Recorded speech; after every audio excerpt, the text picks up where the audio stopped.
এই আলেম হচ্ছে সত্যিকার আলেম এবং জাহেলের মধ্যে পার্থক্য।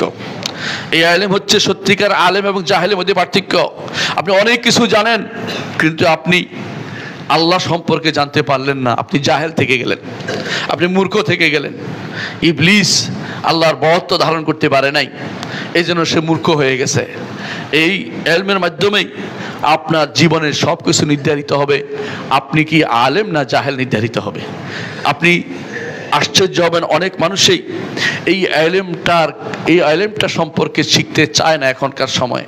যে আলেমটা আল্লাহকে শিখাবে, আল্লাহকে জানাবে, সেটা তারা জানতে চায় না।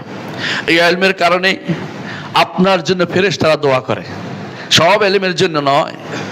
কারণ আল্লাহ তাআলা কোরআনে কারীম বলেছেন, ইয়ালামুনা যাহিরা মিনাল হায়াতিদ দুনিয়া ওয়া হুম আনিল আখিরাতি হুম গাফিলুন।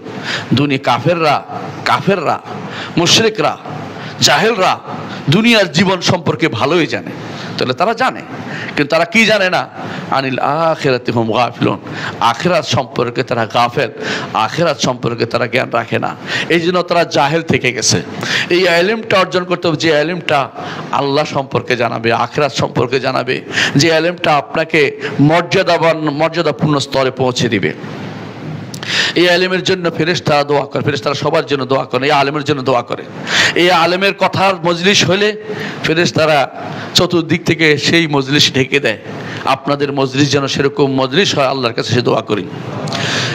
ফেরেশতারা এই সমস্ত মজলিসে এসে ঢেকে থাকে, ডানা বিছিয়ে থাকে, যেখানে ইলমের আলোচনা হয় এবং সেখানে আল্লাহর পক্ষ থেকে রহমত নাজিল হয়। এই ইলমের জন্য, অন্য কোনো ইলমের জন্য হয় না। এই ইলম এটা চলতেই থাকে, এটা কোনোদিন বন্ধ হয় না।